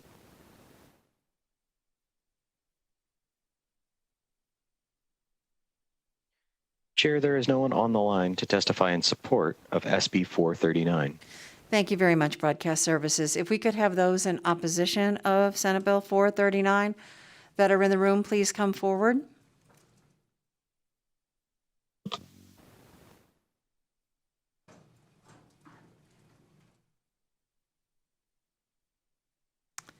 Please proceed. Good afternoon. My name is Dawn Etcheberry. I've been teaching music in Washoe County School District for 28 years. I'm currently serving as the Vice President of the Nevada State Education Association, the voice of Nevada educators for over 120 years. 2 years ago, SB 543 was developed behind closed doors, introduced on the 99th day of the session, and had but one single hearing, with the bill passing minutes before sine die. SB 543 not only excluded key education stakeholders, a lack of communication from Senate, along with last timing of the bill, prevented the more robust discussion of the bill in the Assembly. This flawed process produced a flawed bill. SB 439 was introduced on the 99th day of this session and heard and passed out of the Senate committee on the following day. It was also developed behind closed doors without even a preview of its content. We hope today's joint hearing of the Assembly Education and Ways and Means allows for a more transparent process that incorporates stakeholders' input. Nevada ranks 48th among states in education funding. NSCA applauds the actions taken by the Budget Committee this morning to increase K-12 education funding by a significant amount in FY22. The Funding Commission has recommended a 10-year plan for Nevada to increase education funding by $2 billion per year. In contrast to the action taken this morning, SB 439 completely ignores that recommendation. Meanwhile, SB 439 further moves Nevada backwards by proposing to strike language in the NRS that references merit salary increases and the cost of living adjustments. As the legislature moves forward with the implementation of the new funding formula, NSCA recommends the following 3 changes to ensure the new plan does significantly less harm to Nevada students and educators. First, grandfather existing Zoom and Victory programs located in the Nevada's poorest communities, serving the highest percentage of at-risk and proven models of education equity. Second, hold districts truly harmless by using the greater of the 2020 total budget or per pupil amount by districts adjusted by the inflationary cost of doing business. And finally, remove the anti-union language that increases the district's ending fund balance walled off from collective bargaining up to 16.6 of the annual operating cost to preserve the collective bargaining process. Thank you. Thank you. Please proceed. Hi, good afternoon. Alexander Marks with the Nevada State Education Association. Just want to talk about a couple of those recommendations in a little bit more detail, specifically beginning with grandfathering Zoom and Victory schools, which are Nevada's model equity programs of education equity. They're located in Nevada's poorest communities, serving schools with high concentration of English learners and at-risk students. Senate Bill 543 takes funds from Zoom and Victory to use against student weights to spread across the state, including schools in higher income areas. While districts will be required to provide services from a menu of related Zoom and Victory programs, these schools will receive significantly less money for these services and won't be able to maintain their current level of services for students to continue their success. With reduced funding, the current model will be watered down and we believe compromised. With that shift away from the school-based approach, these schools lose significant momentum on school climate and culture, jeopardizing gains made in our most impacted schools. Meanwhile, language in Senate Bill 543 limiting the application of student weights to an either-or approach runs counter to educational best practices that recognizes our most impacted students fall into multiple categories of weights and require much greater investment than provided by any single weight in 543. The need is greater for students in communities that are beset with serious, intractable social and economic issues. Backers of Senate Bill 543 have claimed that the new funding formula was all about equity, but if that were true, schools in our most impacted communities serving students with the greatest needs would not be facing the largest budget cuts next year.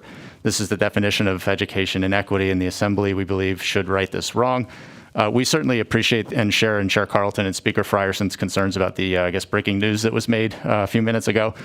We've been concerned about these programs for 2 years now, and while we appreciate the investment from the district, we're certainly concerned about the long-term implications of that proposal.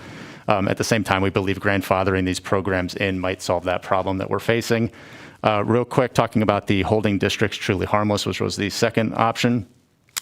The new funding formula creates new winners and losers among school districts. Modeling the new funding formula versus varied across the interim showed different winners and losers at different times, even with additional funds programmed into this plan. 9 school districts will still be under the hold harmless for a period of years, squeezing those districts' operations over time as their costs continue to increase. While the Budget Subcommittee did recommend adjusting for growth in student enrollment, these school districts will still be impacted by increases in the cost of doing business. Increasing costs for things like utilities and healthcare will have a squeezing effect on school district budgets, effectively cutting most districts' inflation-adjusted dollars. This will make it harder for those districts to attract and retain educators, maintain class sizes, and effectively operate their districts.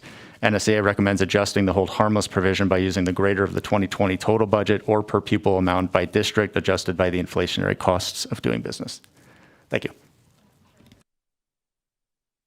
Mr. Marks, you're in a holding pattern. Okay. Majority Leader. Thank you so much. So I'm really glad you brought that up. Let's talk a little bit more about some of those counties that aren't going to move on to hold harmless, because I think there's some things that we should hold in mind here. So let's look at one of them. Let's look at Story County. What do you think things look like for them in, let's say, 2024? Madam Chair, to the Majority Leader, I don't know. I couldn't speculate. I'll tell you, things look like this.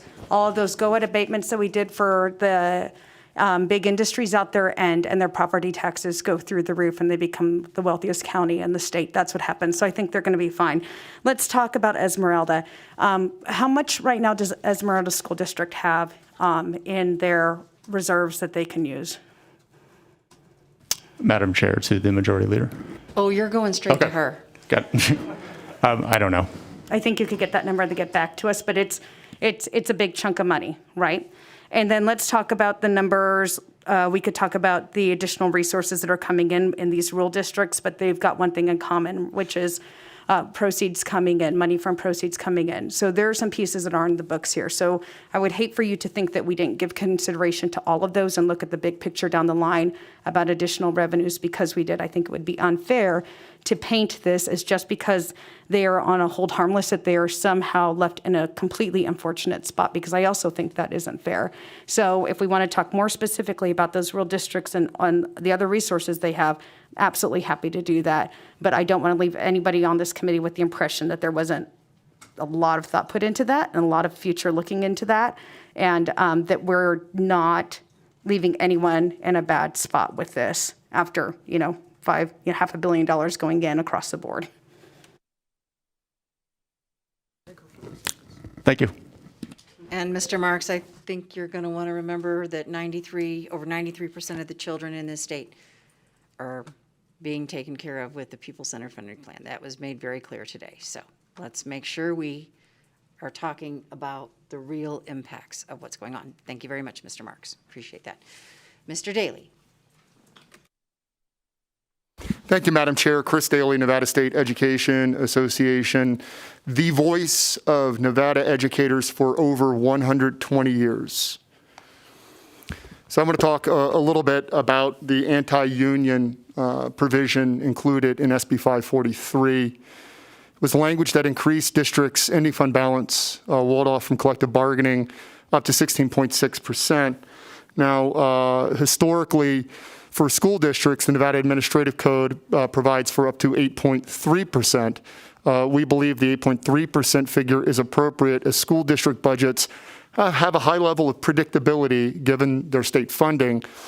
SB 543 also contains a provision in a separate section that I believe Ms. Hart spoke to, which sweeps district ending fund balance over 16.6% and deposits those funds into the Education Stabilization account. NSCA is very concerned that when taken together, there is no room. 16.6 walled off, over 16.6 swept. That there is no room, and ending fund balance will effectively be removed as a source of funds to justify any union proposal with a cost. This fundamentally compromises the collective bargaining process, slanting bargaining entirely in favor of employers. For a little bit of just back history, in the late 60s, teacher strikes and walkouts became increasingly common both in Clark and Washoe. In response to this and a movement across the country, Republican Senator Carl Dodge brought forward Nevada's public sector collective bargaining process. This provided public employers and employees with a process for discussion and resolution of differences regarding wages, hours, and conditions of employment, while also ensuring the public service would continue without interruption.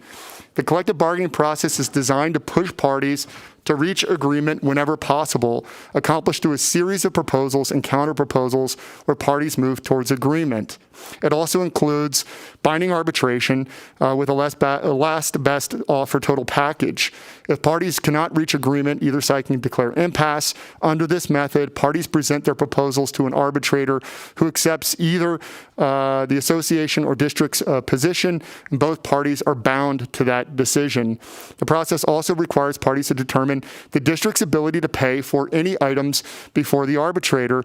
That is why the issue of ending fund balance is so important. In most negotiations with school districts, ending fund balance is the main source of funds identified to cover proposals with a financial cost proposed. This includes wages and benefits like healthcare and retirement, but also includes many proposals related to workplace safety. If the 16.6% ending fund balance language goes unchanged and takes effect on July 1st, it will drastically slant bargaining in favor of employers, making it nearly impossible for employees to win even the most modest proposals through the collective bargaining process. Where would that leave us? That would leave us back here at subsequent legislative sessions, asking for educator raises, asking for money to cover increases in healthcare costs, et cetera. We think that there is a compromise to be made on this to go back to the 8.3% of ending fund balance that is walled off for school districts from collective bargaining process. We hope that the Assembly will consider that. Thank you very much. Thank you, Mr. Daly. With that, Ms. Magnus.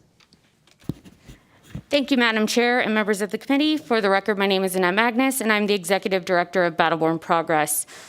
I'm the daughter of a mother who works for the Clark County School District at a Title I school, the same elementary school that I went to. My mom sees the actual impact of policies like this every day without input on how they are created. Contrary to popular belief, I come to this critical work because of people like my mom, real Nevadans who I represent every single day. I march in the streets, I take to social media, and I come to this building for them, as my family has done for generations, to work for a better future for the state that raised me. We are in opposition to SB 439. This bill is not a fix that our educators or our kids need or deserve. This bill was developed without even a preview of its content or input from educators. SB 439 fails to address a single issue raised by educators, especially around Zoom and Victory schools, and welling off district-ending fund balances from collective bargaining. We ask you to oppose this bill and work with educators who do this work every day to implement the actual policies they have been asking for the past few sessions.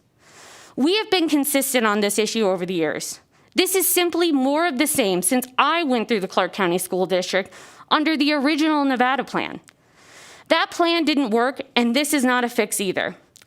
As we have heard, there is zero transparency by these school districts on what they do with the money that you all put in. This is what these educators and support staff are so frustrated about. I hear this from my mom every single day. I got a text from her about it this morning. To be clear, our organization is all for actual fixes for our education system. I lived this issue firsthand in the Clark County School District as I sat on the floor in my French class in 9th grade because we didn't have enough desks, or when we didn't have enough books for everyone in 11th grade. Educators and our support staff deserve to be included in a real way in this conversation and all conversations around raising revenue and education funding this session. This is simply more of the same. Thank you. Anyone else in opposition at this time? If not, we will go to the phone lines. Do we have anyone on the phone in opposition to Senate Bill 439? Anyone wishing to testify in opposition to SB 439, please press star 9 now to take your place in the queue.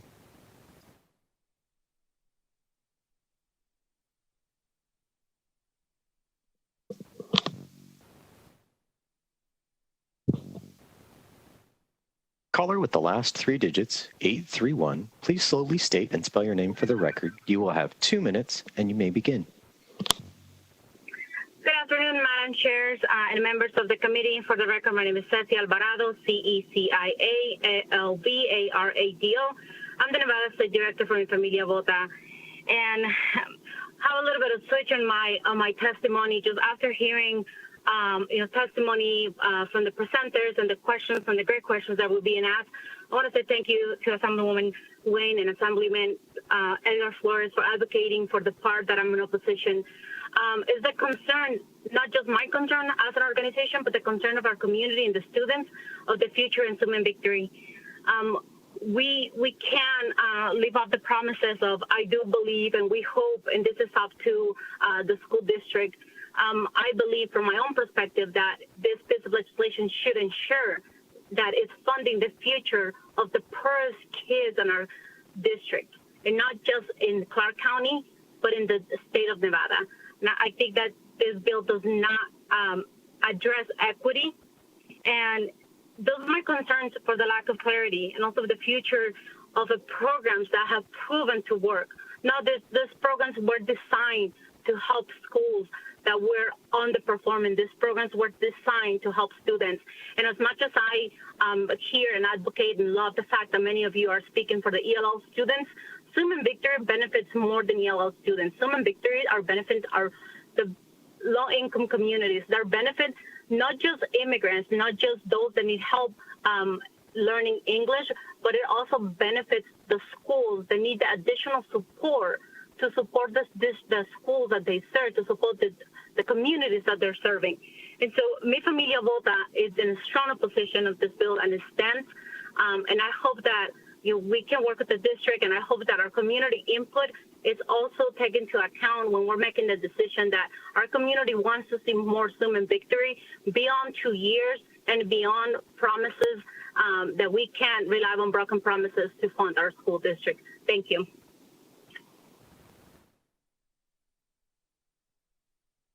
Thank you very much. Is there anyone else on the phone line? Caller with the last three digits, 338, please slowly state and spell your name for the record. You will have 2 minutes and may begin. Good afternoon, Madam Chair, members of the committee. This is Priscilla Maloney with the AFSCME retirees. That's PRISCILLAMALONEY for the record.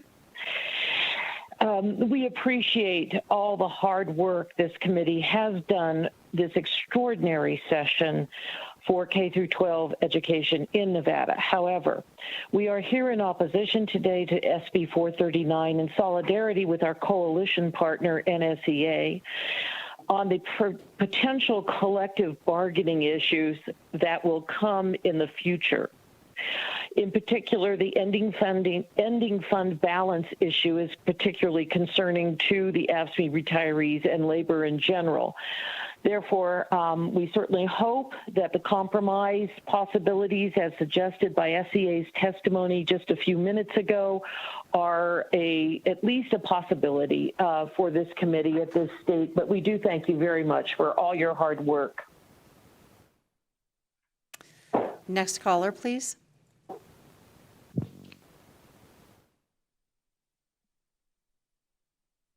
Caller with the last three digits, 017. Please slowly state and spell your name for the record. You will have 2 minutes and you may begin. My name is Sylvia Lazos, Lazos. I'm with the Nevada Immigrant Coalition, and I have, from the very beginning, been a true advocate of Zoom and Victory. I do want to first thank Senator Mo Dennis and Dr. Joan Ebert for their hard work to try to make this formula work. But what we have in front of us is both a policy and budget issue. When we fund Zoom and Victory, what we are funding is geography, and it didn't start out that way. Our Zoom and Victory schools are located in areas that have the lowest opportunity for children to make it to the middle class. So if you would do me the favor of, when you have time, going to opportunityatlas.org, it will make it clear that a child who lives in Green Valley has a 70 to 80% chance to continue in the middle class versus the Prime 6 community versus the Bonanza and Easter community, where those children have 20 to 30% chance to make it to the middle class. So when we fund Zoom and Victory, we're funding that dimension, which is segregation, low opportunity, and high concentration of children who are from poverty. And it takes a special effort for those schools to be successful. It is really beautiful to watch a Vegas Verde go from a school that was a total failure for 10 or more years to a school where you and I would put our children in. And that's what we're asking the Nevada Legislature to please preserve beyond ARP monies, and to look at that aspect of what makes children successful and not successful. I just want to add my frustration with the school district in terms of transparency, communication, and taking into account community input. It's very hard to work with CCSD. I can only underline that as infinite amount of times. So when the Nevada Legislature cabins off an important program like Zoom and Victory and says, yeah, geography is important, it is an incredible help for us who are advocates at the local level, because we don't have to fight those battles over data, over transparency. Have you kept your word? Well, you keep your word. And so that's why this ask is coming. Again, I appreciate all the hard work that's gone into this, but I ask you to please think of the children who never had an opportunity, and now because of Zoom and Victory, we're watching these kids go to college and be successful. Thank you. The next caller, please.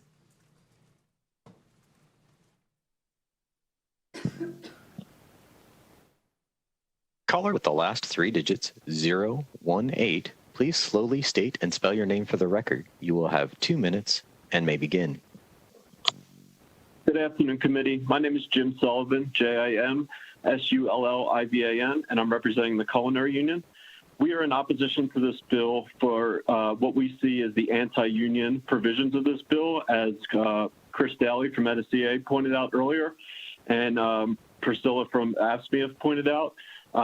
So we are in opposition for many of the same reasons that they are, and I will just add and emphasize what they said, that collective bargaining is the best way for teachers and the school district to come to an agreement that works for everybody, and that process must be completely fair. And we believe that the provisions in this bill prevent that from being a completely fair collective bargaining process, and that therefore we are opposed. Thank you. The next caller, please.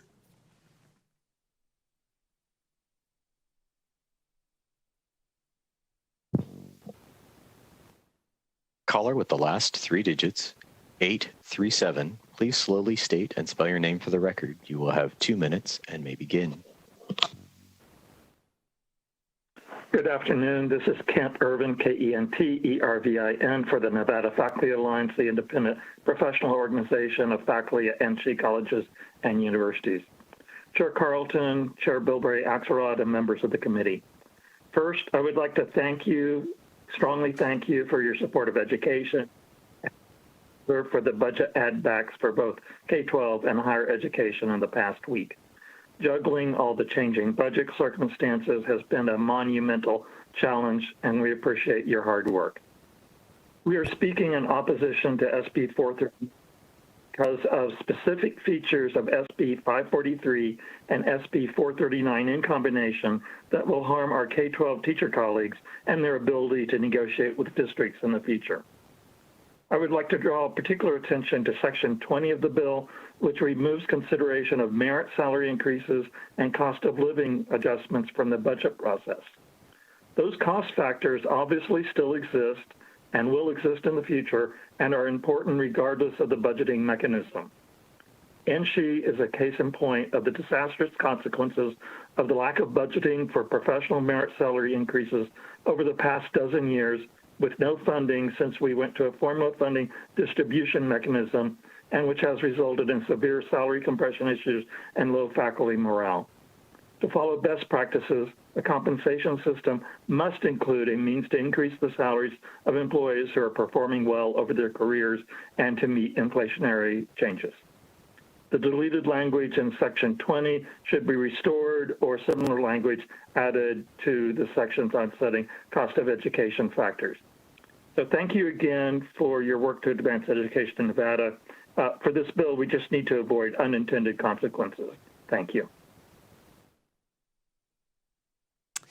The next caller, please.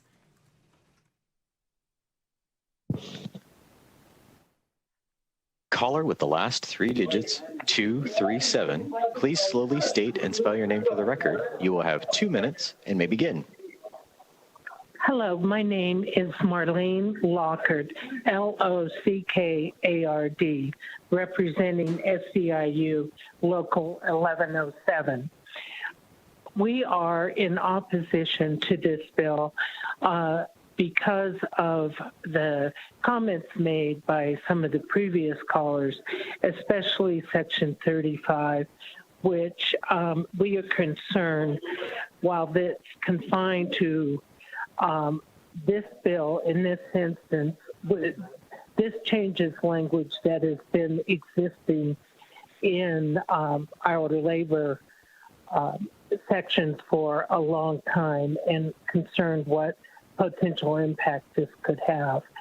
So we are supporting our fellow NSCA in opposition to this. Thank you. Next caller, please. Anyone who has just joined the meeting, please press *9 now to take your place in the queue in order to make testimony in opposition to SB 439.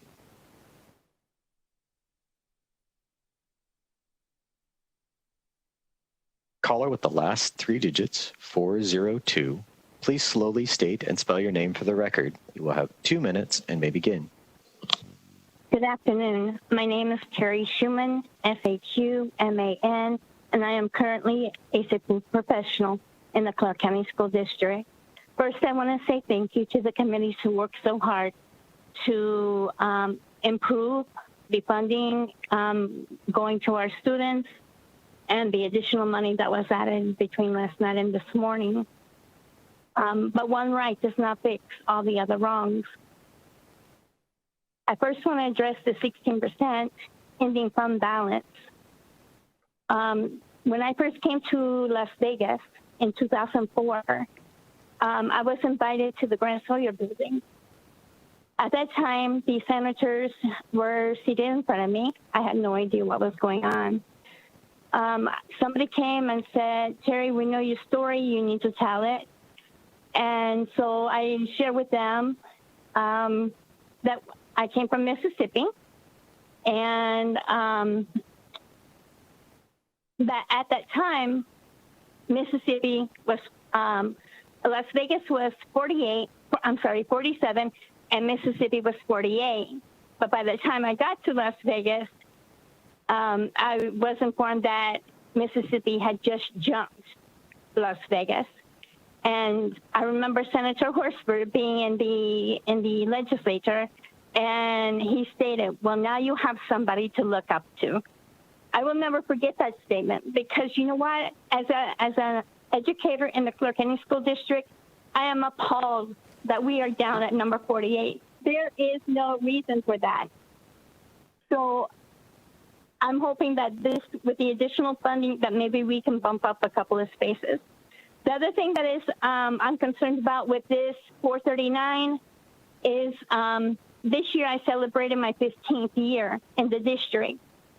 I had to wait from my 10th year to my 15th year to get $1 increase in my steps.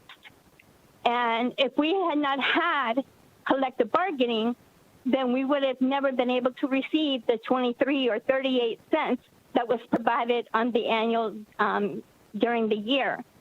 So I'm asking you, please, do not take collective bargaining from our unions, as our employees desperately need whatever we can get, and since we do not have a cost of living. I'm also, as I stated last night, many of our support staff are at or below poverty as it is. They need collective bargaining. We need negotiations. We're asking you, please do not take that from us. Thank you.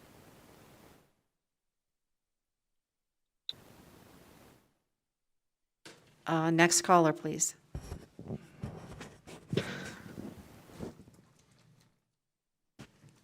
If you would like to make opposition testimony to Senate Bill 439, please press star 9 now to take your place in the queue.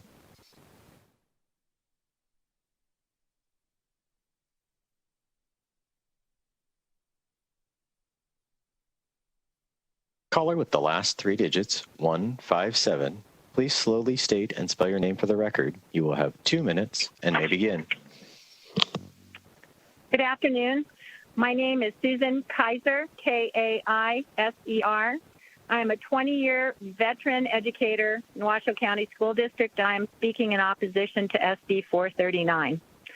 I know legislators work hard because their jobs are not unlike an educator's.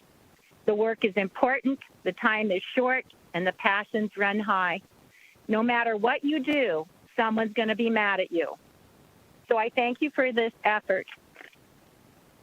But the fact is, the real problem is not being addressed by any of these laws.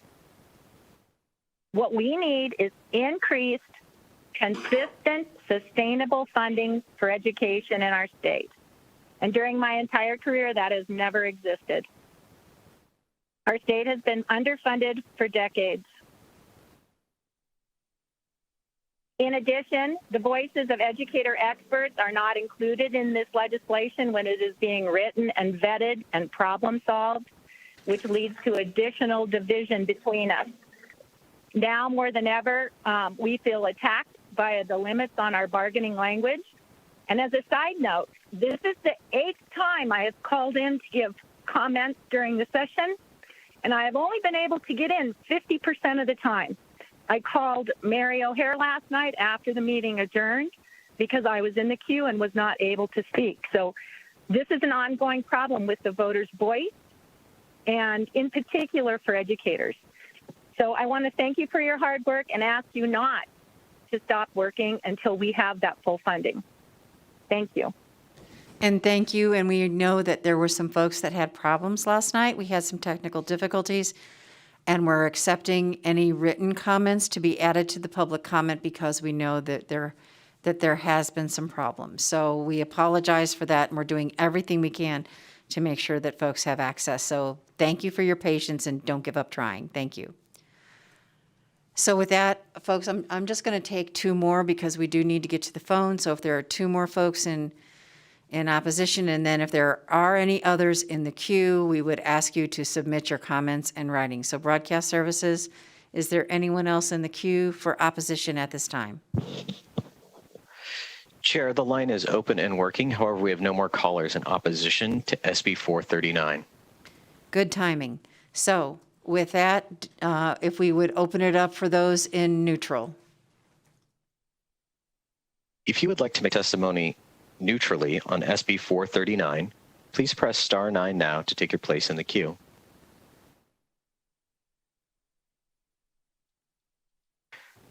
Chair, there is no one in the queue to make neutral testimony on SB 439. Thank you very much. Ms. Ebert, would you like to go ahead and come back down for just a moment? It's not going to be long because we need to get to the floor, but it's always good to have a little bit of wrap up and final conversation as we move forward. And we appreciate you being here in person. It's very nice to have you in the room. So with that, Ms. Ebert, you heard a number of the concerns around some of the issues in the bill. We look forward to working with you and having some conversations as we move forward. We know this is an important bill. It is in essence the budget implementation bill that is the first domino that will fall in order for the K-12 funding bill to go through, but it's more about getting it right. So do you have any closing comments? And we look forward to working with you on these issues. Thank you, Madam Chair. For the record, State Superintendent Joan Ebert. We have taken copious amounts of notes from the conversation this morning, components around charter schools and others. We will be working collaboratively with you and your staff. What I would like to note, I heard several times about transparency in the expenditure of funds. So I want to make sure that everyone is aware that the State Department of Education does have the Nevada report card, which is where the funding for each school district, as well as individual schools. It is inclusive not only of the funding that is allocated through this body, but also federal funds. And so that is another source for open transparency where people can see that funds being made available to schools. It breaks down the cost of staff, as well as professional development, supplies, and other components as well. So to help everyone understand where there are resources when they want to drill in either on a school district or on a school specific, that is a resource that is made available. And thank you very much, Ms. Ebert, and for the public and the members of the committee that didn't know those reports existed. That's wonderful information, but I think the frustration level comes to more on the front end, not on the back end, giving the money and watching it flow versus finding out later where it actually went. So we need to keep working on that part, but we do appreciate you making sure that folks know that there is reporting and accountability on these issues. So thank you very much, Ms. Ebert. And with that, I don't believe there is anything else to come before us except for public comment. So I will go ahead and open it up for public comment, keeping in mind that I will close the hearing on Senate Bill 439. Going to public comment, keeping in mind public comment is on issues that are not before the committee at this time. We open and close the record we open and close the bill to create the record, so no comment on 439 would be part of public comment today. Do we have any public comment in the room this afternoon? Not seeing anyone dashing to the testimony table. Broadcast services, do we have anyone in public comment on the audio line, please? If you would like to make public comment, please press star 9 now to take your place in the queue.